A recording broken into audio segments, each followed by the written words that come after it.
I will start off with a statement on the situation in Jammu and Kashmir. The Secretary General has been following the situation in Jammu and Kashmir with concern and makes an appeal for maximum restraint. The position of the United Nations on this region is governed by the Charter of the United Nations and applicable Security Council resolutions. The Secretary General also recalls the 1972 agreement on bilateral relations between India and Pakistan, also known as the Simla Agreement, which states that the final status of Jammu and Kashmir is to be settled by peaceful means in accordance with the Charter of the United Nations. The Secretary General is also concerned over reports of restrictions on the Indian side of Kashmir, which could exacerbate the human rights situation in the region. The Secretary General calls on all parties to refrain from taking steps that could affect the status of Jammu and Kashmir. Turning to climate change. Climate change poses a major risk to the world's food supply, and while better land management can help to combat global warming, reducing greenhouse gas emissions from all sectors is essential to keep the global temperature rise below 2 degrees centigrade. That's according to the latest report by the Intergovernmental Panel on Climate Change, which is out today following approval by the world's governments.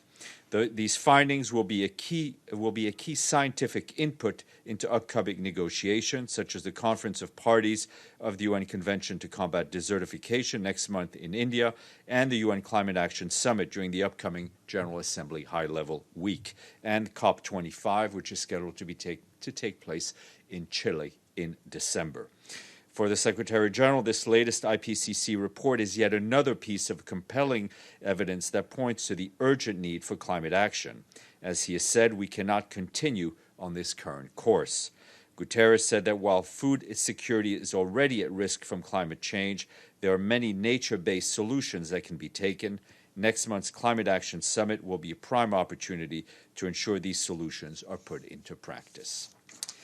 And turning to Syria, Najat Roshdi, the senior humanitarian advisor to the Special Envoy for Syria, said today it is deeply regrettable that the cessation of hostilities that has been announced on Monday collapsed. A new wave of violence is again threatening the lives of millions of civilians who live in the Idlib area, more than 1 million of whom are children. During the during the lull in the fighting, Ms. Roshdi said that many civilians had returned to their homes and are currently in areas where heavy attacks have resumed, putting them at even greater risk. She noted that more than 500 innocent civilians have been killed and hundreds of more injured since the escalation of fighting began in late April. Displacement figures have also climbed at an alarming rate, with some 400,000 men, women, and children forced to flee, many of them multiple times. Our humanitarian colleagues said that at least 10 people have been killed and dozens injured since hostilities resumed this week after a 3-day pause. Despite the hostilities, they add, the UN continues to provide assistance through its humanitarian partners in accessible areas and calls for access to inaccessible areas. Ms. Roshdi said the parties to the conflict are legally bound to uphold their obligations under international humanitarian law, and perpetrators of any violations of international humanitarian law must be held to account. Her full statement is available. And I have an appointment to announce. The Secretary General has appointed Gillian Triggs of Australia as Assistant Secretary General to serve as Assistant High Commissioner for Protection in the Office of the UN High Commissioner for Refugees. Ms. Triggs will succeed Volker Turk of Austria, who, as you know, has been appointed as Assistant Secretary General for Strategic Coordination in the Secretary General's own office here in New York. The Secretary General and the High Commissioner for Refugees, Filippo Grandi, are grateful for Mr. Turk's 30 years of dedicated service to the refugee cause, including 4 years as Assistant High Commissioner for Protection. Ms. Triggs, who recently served a 5-year term as President of the Australian Human Rights Commission, brings to the position several decades of professional experience as an academic, a lawyer, advocate, and public policy expert, and we very much welcome her to the United Nations. As you know, the Chargé d'Affaires of the ad interim of the Permanent Mission of Russia will be briefing you after you're done with me, and that's why I assume the room is so crowded. Sir. Thank you, Stéphane. Turkey and U.S. reached an agreement to create what Turkey calls it a safe zone and the U.S. call it peace corridor. What is the Secretary General's position about this development? Sure. We've taken note of the discussions to establish a quote-unquote safe zone in northeast Syria. Humanitarian actors are increasingly concerned by statements suggesting possible military intervention, which would have severe humanitarian consequences in an area which has already witnessed years of military activity, displacement, droughts, and floods. The area has also recently been affected by fires impacting crops and agricultural production. Response efforts are continuing to support the 1.6 million people in need in the area. And Hold on a second.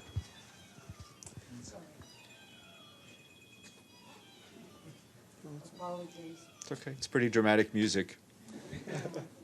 All right. And I have two more. One follow-up to that is what is the UN's position about Turkey's plan to return the refugees, Syrian refugees, to those areas once this zone was created? I'm not going to get into hypothetical. As a matter of policy, it's not hypothetical.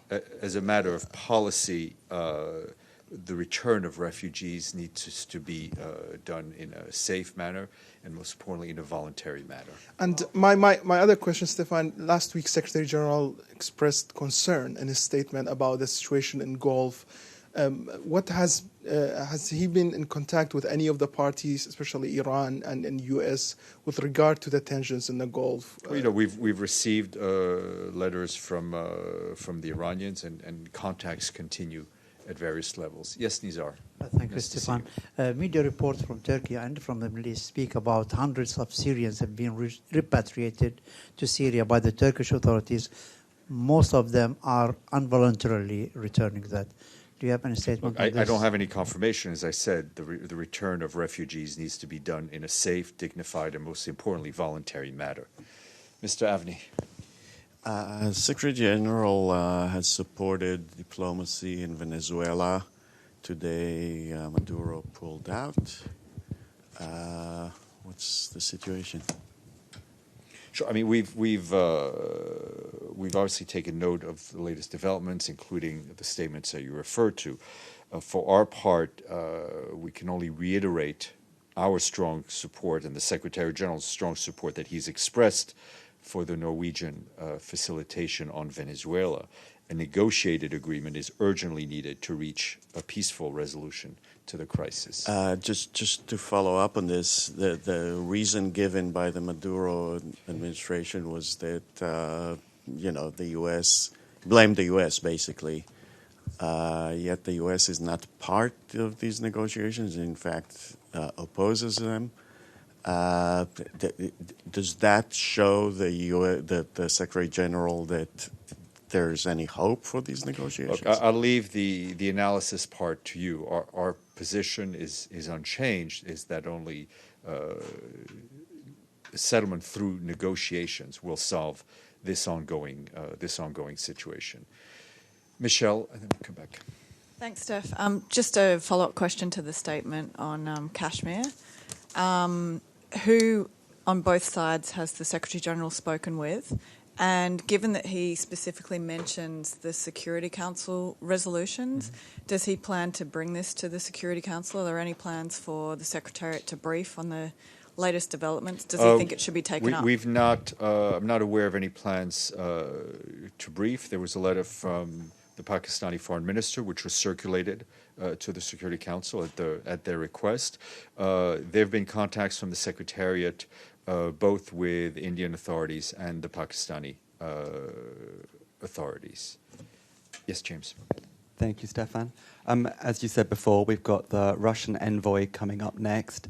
There's a chance, of course, that he talks about the Secretary General's Board of Inquiry investigation into Syria. Given that might come up, could you just tell us what is the latest on the creation of the board, and also how do you guys respond to the criticisms that Moscow has levied against its creation? Look, on your last part, the Secretary General himself answered that, so his position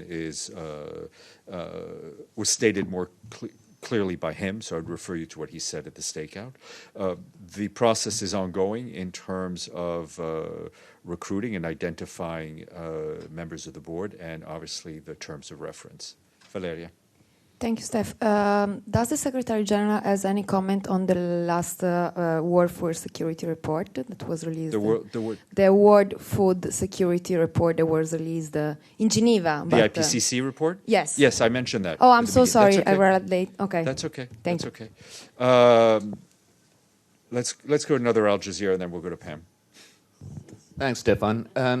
It seems that there's like a third front emerging in Aden with the UAE-backed separatists. What does the Secretary General have to say about this upsurge in conflict there? We're very concerned about the ongoing violence that we're seeing in Aden. This is something that the Special Envoy himself has stated.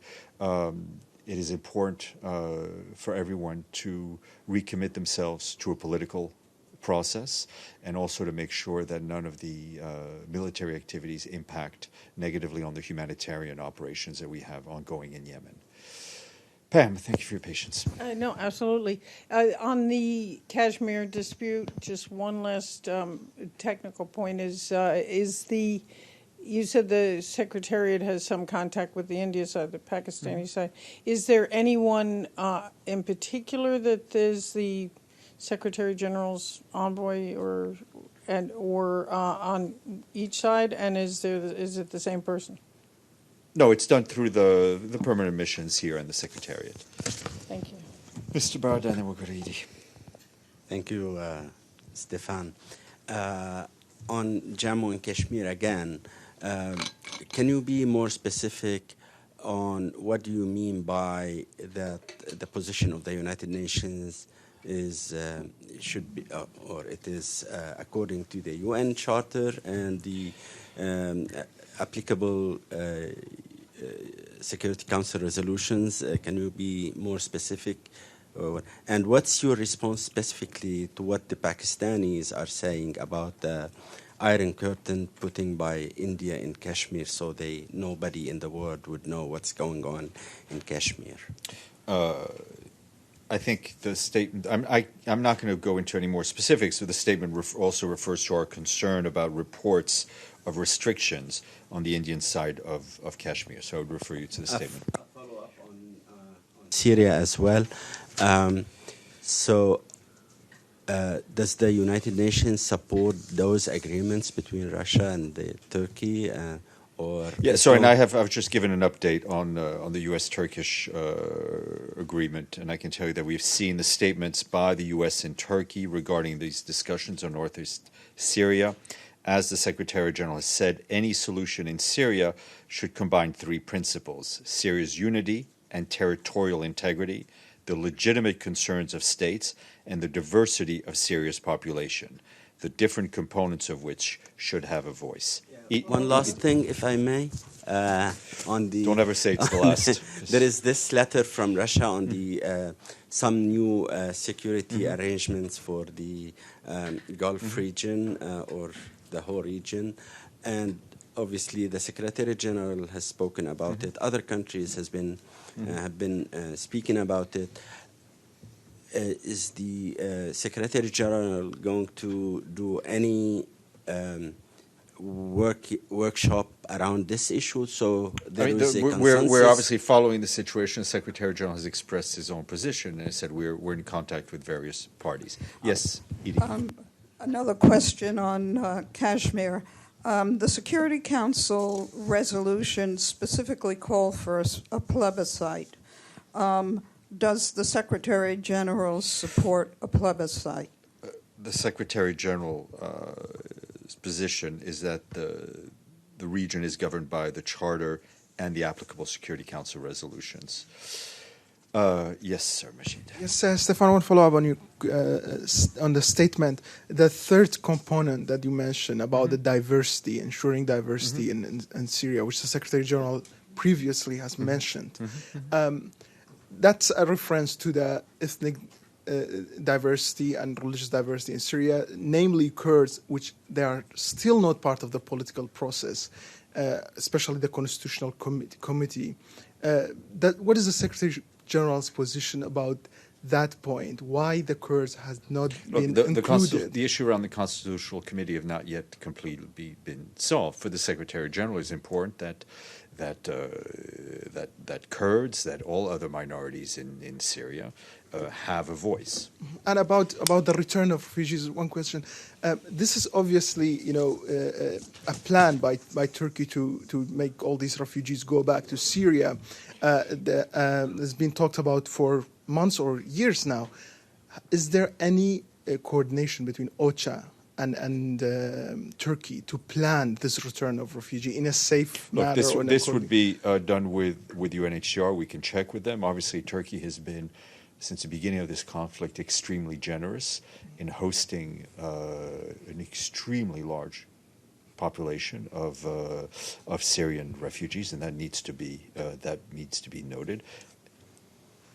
And as I said, there are certain rules and principles regarding the return of refugees that also need to be respected. Nabil. Thank you. Two questions on Jammu and Kashmir. Pakistan asked in the letter that there is a need now for an appointment for a new special envoy. So what does the SG think about this request or this suggestion? Does he think that there is a need to monitor the situation closely through a special envoy? And I have another question on UNRWA. Belgium also announced that it's going to put on hold its additional contribution to UNRWA. What's your reaction on that? And what's your message to all donors and member states regarding their contributions to UNRWA in light of the investigations that's happening now? Look, on your first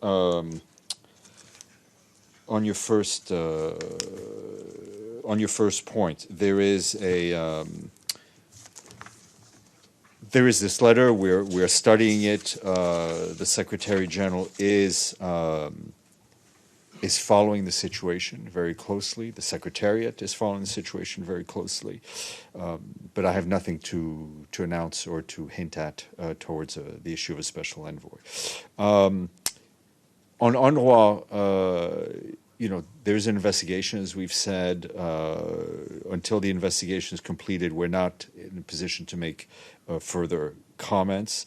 What is important is that the Secretary General continues to very strongly support the work of UNRWA and the critical and stabilizing work that it does throughout the region. Joe, and then Rob, and then we'll have to leave it before I get expelled by the Russian mission. Quick follow-up to the UNRWA question. Given the potential impact on UNRWA funding, if more and more countries suspend their contributions, is the Secretary General setting a deadline for the completion of this internal audit report? Well, we're not in the business of setting deadlines in terms of investigations. We would like it to be completed as quickly as possible, but also to be done as thoroughly as possible. Do you know what stage it's in at this point? I do not. Mr. Hanna. You mentioned earlier lines of communication with India about Jammu and Kashmir. Could you elaborate on that, given India's non-recognition policy? We're in touch with the permanent missions. Thank you. Question on UNRWA. Sorry about that. Really, Steph? Last one, as you said, you warned us against. So, would it be wise to at least while the investigation is going to suspend the executives involved without pay or with pay, like it was done before during other OIOS investigations? Your comments and your experience in the matter, but I'm not going to comment further while the investigation is going on. Thank you.